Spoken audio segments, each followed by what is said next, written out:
रब इश्रह ली सदरी वयस्सिर ली अमरी वहलुल उक़दतम मिन लिसानी यफ़क़हू क़ौली। ये सूरतुल बलद है, मक्की सूरत।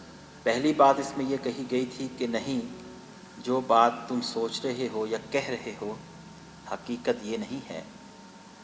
उक़सिमु बिहाज़ल बलद, और ये बात मैं इस शहर की, शहर हराम की, शहर मक्का की कसम खा के कहता हूँ, इसको गवाह बना के ठहरा। ठीक है। और ए नबी, आपके लिए इस शहर को हलाल कर लिया गया है। वो शहर कि जिसमें खून रेज़ी मना है, उसमें नबी करीम सल्लल्लाहु अलैहि वसल्लम और आपके ऊपर ईमान लाने वालों पर ज़िंदगी तंग कर दी गई है। वो वालिदिन व मा वलद, और मैं कसम खाता हूँ या गवाह के तौर पर पेश करता हूँ हर बाप और उसके बच्चे को, या हज़रत इब्राहीम अलैहिस्सलाम और उनके बच्चे को, या आदम अलैहिस्सलाम और उनकी औलाद को। किस बात पे गवाह करके कहता हूँ? ये शहर जिस तरह आबाद हुआ, ये इस बात पे गवाह है कि इंसान की ज़िंदगी जिद्दोजहद का नाम है। कोई नहीं था मक्का में इंसान, कोई इंसान नहीं था, कोई खेत नहीं थे, कोई खुराक नहीं थी, कोई मंडियाँ नहीं थी, कोई बाज़ार नहीं थे। एक हज़रत इब्राहीम अलैहिस्सलाम बीबी हाजरा के साथ जाते हैं और फिर एक दूध पीते बच्चे को छोड़ के आ जाते हैं। पानी तक नहीं था। इस शहर की ये आबादकारी इस बात का सबूत है कि इंसान मुशक्कत में पैदा किया गया है। इसलिए अगर तुम ये सोचते हो कि ज़िंदगी ऐशो इशरत का नाम है तो ये तुम्हारी भूल है। ज़िंदगी ऐशो इशरत का नाम नहीं है। ज़िंदगी तन आसानियों का नाम नहीं, ज़िंदगी मनमानियों का नाम नहीं है, मौज मस्तियों का नाम नहीं है। ज़िंदगी इम्तहान है, ज़िंदगी मुशक्क़त है, ज़िंदगी जिद्दोजहद है, ज़िंदगी सही कोशिश है। और इस बात पे हर बाप और उसकी औलाद वो भी गवाह है। किस तरह एक बाप कितनी मेहनत के साथ अपना घर आबाद करता है और किस तरह एक बाप कितनी मेहनत के साथ अपने बच्चों को पालता है, और किस तरह माँ की गोद से लेकर कब्र की आगोश तक लम्हा लम्हा लम्हा लम्हा एक बच्चा अपनी जिंदगी की मंजिलें तय करता हुआ इंतहाई मुशक्कत के साथ कब्र की आगोश में चला जाता है। ये भी इस बात की गवाह है, ये हर इंसान की जिंदगी इस बात की गवाह है। ये समझें कि इंसान मुशक्कत में पैदा किया गया, और ए नबी, आपके लिए इस शहर को हलाल कर दिया गया। ये तर्जुमा भी किया गया है, और ये भी कि नबी, दूसरी आयत का तर्जुमा, वन तहिल्लुम, आपको हलाल किया गया है बिहाज़ल बलद, इस शहर। बाज़ ने इसका तर्जुमा ये भी किया है, और आप इस शहर में मुकीम हैं। जिस शहर की को गवाह के तौर पर पेश किया जा रहा है, आप इसी में मुकीम हैं। देखें इस शहर को किस तरह इसको आबाद किया गया, कितनी मुशक्कत से। और ये भी इससे मफ़हूम बयान किया गया है कि आपको इस शहर हराम में आपकी जानो माल को काफिरों ने हलाल करने अपने लिए कर दिया। इसके बाद फिर कहा गया लक़द ख़लक़नल इंसान फ़ी कबद। ये तो वही बात, इस बात की गवाह में शहर मक्का और हर बाप और उसकी औलाद को पेश किया गया है कि इंसान मुशक्कत में। इसके बाद कहा यहसबु अल्लन यक़दिर अलैहि अहद अयहसबु, क्या वो समझता है, वो इंसान जिसको इतनी मुशक्कत में हमने पैदा किया है, आज उसके पास जब वो जवानी आ गई है और मालो दौलत आ गया है और पावर में है, बड़ा उसका जत्था है, बड़ा कुंबा है, बड़ा कबीला है, बड़ा नाम है, अयहसबु अल्लन यक़दिर अलैहि अहद, तो ये बदमाश ये समझता है कि कोई इसके ऊपर इसको काबू करने वाला नहीं है।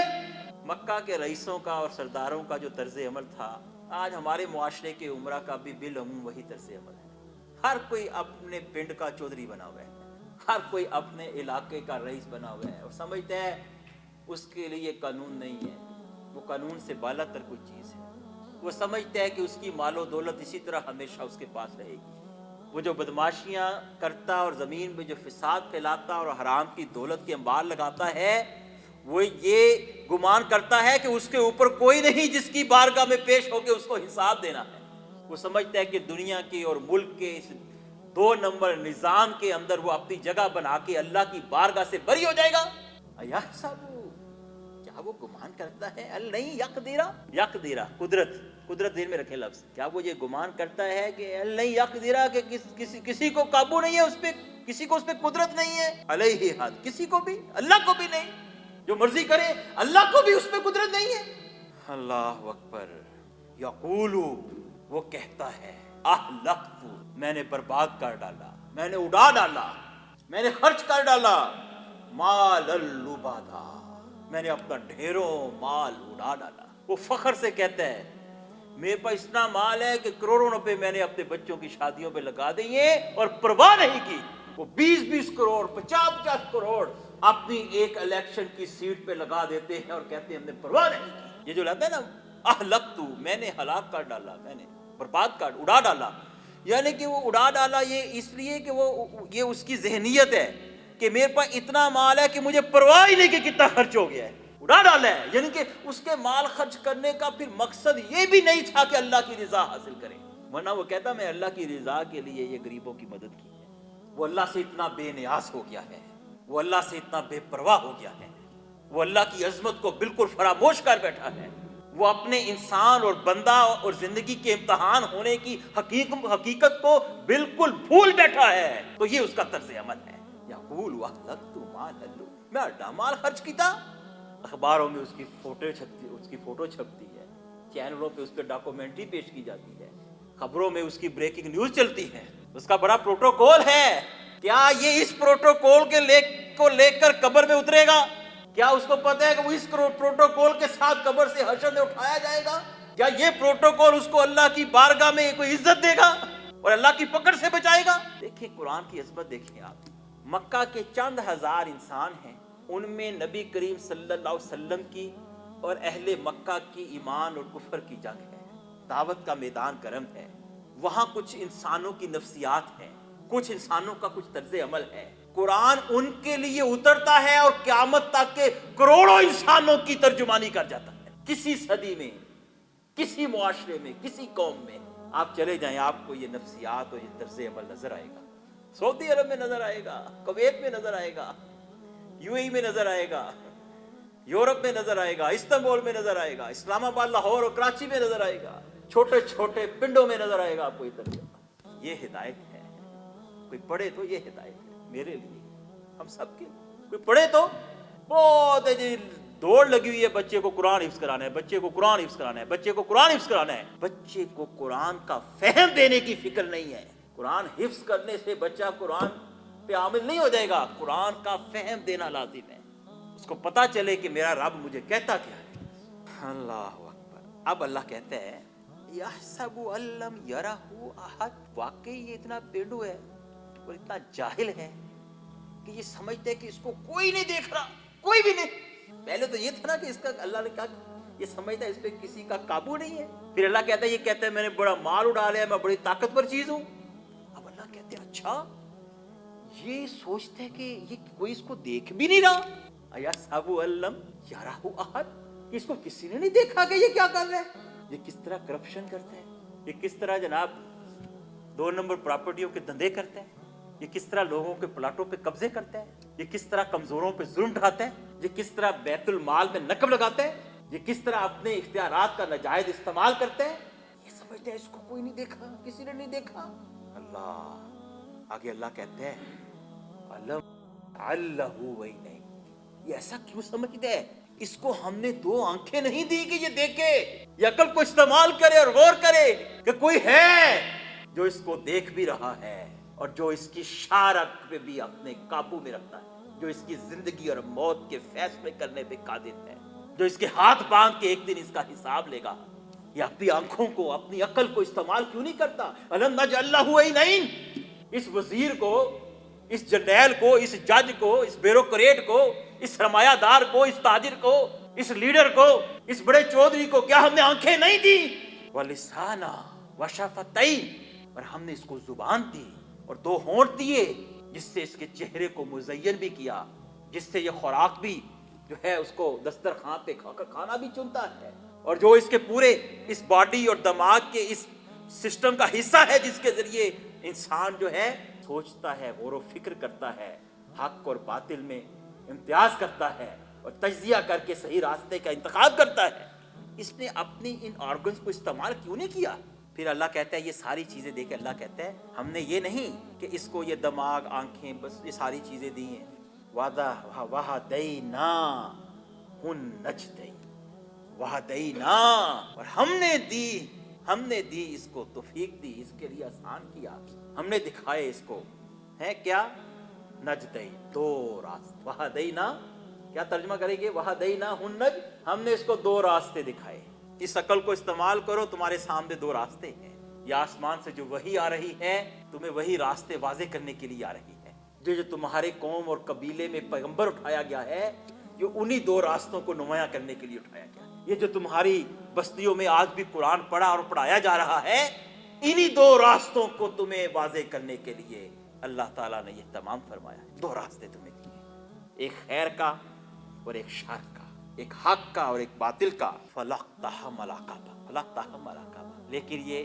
دشوار گزار گھاٹی سے نہیں گزرا۔ عقبہ کہتے ہیں جب ہم پہاڑوں پہ چڑھتے ہیں تو پہاڑ سے اوپر چڑھ کے تو نیچے نہیں اترتے، دائیں بھی پہاڑ ہے بائیں بھی پہاڑ ہے تو ہم درمیان کی وہ جو گھاٹی ہوتی ہے اس سے گزرتے ہیں تاکہ ٹھیک ہے، تو کہا وہ پہاڑ کی گھاٹی سے بھی ایسے چڑھنا پڑتا ہے نا، چڑھتے ہوئے زور لگتا ہے، تو جس کام میں زور لگے انسان کہتا ہے اس کو چھوڑ دوں یار، آرام کو دوسرا کام کروں، تو مراد یہ ہے کہ یہ نیکی کے راستے پہ اوپر نہیں جا رہا، نیکی کا راستہ جو ہے وہ مشکل ہے، ضبط نفس مشکل ہے، غض بصر مشکل ہے، زبان کو قابو میں کرنا مشکل ہے، غصے پہ قدرت رکھنا اور پی جانا مشکل ہے، اپنے پیٹ کو بھوکا ہونے کے باوجود معاشرے کے بھوکے اور ننگوں کے کام آنا اللہ کی رضا کے لیے مشکل ہے، دیانتداری مشکل ہے، سچ بولنا مشکل ہے، حق کی گواہی دینا مشکل ہے، ظلم کے خلاف ڈٹ جانا مشکل ہے، فلا تحم العقبہ، مشکل کام نہیں کرتا، مشکل کام نہیں کرنا چاہتا، وما ادراک ما العقبہ، اور تم کیا جانو یہ مشکل گھاٹی کیا ہے، یہ نیکی کا راستہ کیا ہے۔ اب چند نیکیاں آگے گنوا دیتا ہے، جان دے گا مکی دور کی صورت ہے، ذہن میں رکھیں، فرمایا فکو رقبہ، فکو آزاد کر دینا کسی گردن کا، کوئی بندہ قرضے کے بوجھ میں جکڑا ہوا ہے تو اس کا قرضہ ادا کر کے اس کو آزاد کر دینا، کسی کے بجلی کے میٹر کٹ رہے ہیں اس کے بجلی کے میٹر ذرا کٹوانے سے روک دینا، کسی کے گھر میں بھوک ہے اس کے گھر میں راشن دے دینا۔ اب اس کا مطلب یہ نہیں ہے کہ فقط کھانا کھلانا، وہ آگے آتا ہے، ویسے مطلب یہ ہے کہ انسان اپنی جس معاشی تنگ دستی کی وجہ سے جس مصیبت میں جکڑا ہوا ہے، دوسرا انسان فکر کرے جس کو اللہ نے بہت مال دیا ہے کہ ان کو ان کی تنگ دستیوں سے آزاد کرنے کی کوشش کرے۔ یہ مشکل راستہ ہے، بندہ کہتے ہیں میرا مال ہے میں کمایا ہے، زکوٰۃ دے چھڑی ہے، مسجد دیگ بھی دے دینے ہیں، مدرسے بھی کال دینے ہیں، وہ ساری دنیا دا ٹھیکہ تھوڑی لے، جس حال میں وہ ہے اس حال میں اللہ ہمیں بھی رکھ سکتا تھا۔ ان کی ازمائش غربت میں ہے تو ہماری ازمائش ہمارے وسائل میں ہے۔ فکو رقبہ او اطعام فی یوم ذی مسغبہ، یا بھوک کے دن کسی بھوکے کو کھانا کھلانا۔ یہ کیوں کہا بھوک کے دن؟ یہ کیوں کہا؟ جب ہر طرف معاشی ناہمواری ہے، جب ہر طرف بے روزگاری ہے، جب اپنے بچے بے روزگار ہیں، اس حال میں بھی دوسرے کے بھوک کی فکر کرنا یہ بڑی نیکی۔ جب چاروں طرف غربت نے ڈیرے ڈالے ہیں اور خدشہ ہے کہ یہ غربت کے سائے ہمارے اپنے گھر اور خاندان پر پھیل جائیں گے، اس حال میں اپنا لقمہ دوسرے کے منہ میں ڈال دینا یہ بہت بڑی نیکی۔ یتیما ذا مقربہ، یتیم جو رشتہ دار بھی ہے، بھانجا ہے، بھتیجا ہے، کوئی دور قریب کا رشتہ دار ہے، اس کی مدد کرنا، اس کو کھانا کھلانا۔ او مسکین ذا متربہ، یا کوئی مسکین ہے سوال نہیں کرتا، کوئی کرتا ہے کوئی نہیں کرتا، لیکن مٹی میں رل رہا ہے، ذا متربہ خاک نشین ہے، اپنی چھت سے بھی محروم ہے، اس کے پاس کوئی پلاٹ بھی نہیں ہے، گھر بھی نہیں ہے، وہ کسی سوسائٹی کا ممبر بھی نہیں ہے، مسکین ہے، اللہ کی رضا کے لیے اس کی مدد کر دینا یہ بڑا مشکل کام ہے۔ اور پھر اس مدد کا ڈھنڈورا نہیں پیٹنا، پھر اس کی نمائش نہیں کرنا، پھر اس کے اشتہار نہیں چھاپنے، پھر سوشل میڈیا پہ اس کی تصویریں بنا کے نہیں دینی، پھر اس پر دنیا سے داد کی امید نہیں رکھنی، اللہ کی رضا کے لیے کرنا۔ ثم کان من الذین آمنوا، پھر یہ نیکی کے کام کرتے ہوئے یہ بھی ہو کہ ایمان والوں میں داخل ہو جائے، ثم کان من الذین، پھر ان لوگوں میں شامل ہو جو ایمان والے ہیں، ایمان کے بغیر نیکی قبول، وہ پھر مومن ہو، ایمان والا ہو، قرآن والا ہو۔ وہ یہ نہ کہے کہ میں کوئی مذہبی آدمی نہیں ہوں۔ اگر تم اللہ اور اس کے رسول کا کلمہ پڑھا ہے تو تم ایک مذہبی آدمی ہو، اور اگر تم یہ کہتے ہو کہ تم مذہبی نہیں ہو تو تم منافقت کا اصل میں پرچار کرتے ہو۔ تم کیوں مذہبی نہیں ہو؟ تم اللہ کی توحید کو نہیں مانتے، تم اللہ کے رسولوں کی رسالت کو نہیں مانتے، تم اللہ کی بھیجی ہوئی کتابوں کو نہیں مانتے، تم موت کے بعد کی زندگی پہ ایمان نہیں رکھتے، تم نہیں سمجھتے کہ جنت اور جہنم میں سے کسی ایک کو تمہارا مقدر بننا ہے، پھر تم کیوں اس دین سے بے نیازی کا اظہار کرتے ہو؟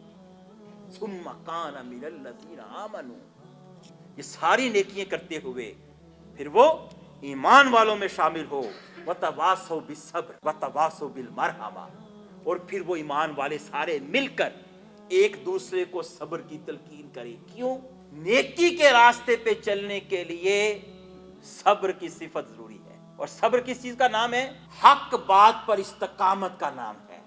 صبر رونے دھونے کا نام نہیں ہے۔ کہتے نا وہ بس صبر کرو صبر کرو، صبر نیکی پہ جم جانا، صبر ظلم کے خلاف کھڑے ہو جانا، صبر اللہ اور اس کے رسول کے دین کے خلاف اٹھنے والی آوازوں کے سامنے کھڑے ہو جانا، یہ صبر ہے۔ ایک دوسرے کو صبر کی تلقین کرتے ہیں، وتواصوا بالمرحمہ، اور ایک دوسرے کو ہمدردی اور رحم دلی کی تلقین کرتے ہیں۔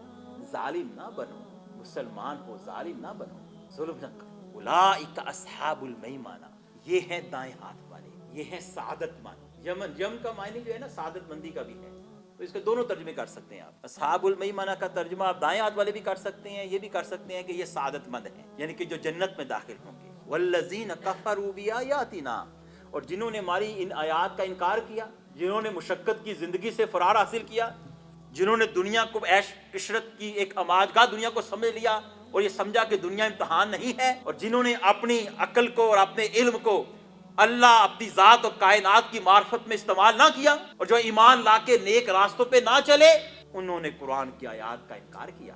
تو کہا اولئک اصحاب المشأمہ، یہ ہیں بائیں ہاتھ والے بدبخت۔ بدبختی، مشأمہ کا مطلب بدبختی بھی ہے، بائیں ہاتھ۔ ہم کہتے ہیں اردو میں شومیہ قسمت، قسمت کی برائی سے قسمت کی بدبختی۔ مشأمہ بائیں ہاتھ والے یا بدبخت۔ علیہم نار موسیٰ، ان کے اوپر آگ چھا جائے گی۔ کس طرح؟ ایک اوپن الاؤ ہے، چولہا ہے نا، چولہا جلا دیتے ہیں، اس پہ آپ ہنڈیا پکاتے ہیں، ہنڈیا پہ کبھی ڈھکن رکھتے ہیں، اس کی تپش اندر ہی اس کو مزید گرمائش دے، پھر وہ پھر بھی ڈھکن کبھی لوز ہوتا ہے تو اب پریشر کوکر آ گئے ہیں، اس کی حدت باہر نہ نکلے، کہا ایسی آگ میں ڈالا جائے گا چاروں طرف سے بند کر دی جائے گی۔ تم اس کو مذاق سمجھتے ہو؟ تم اس کو کوئی مولوی کی بڑھ سمجھتے ہو؟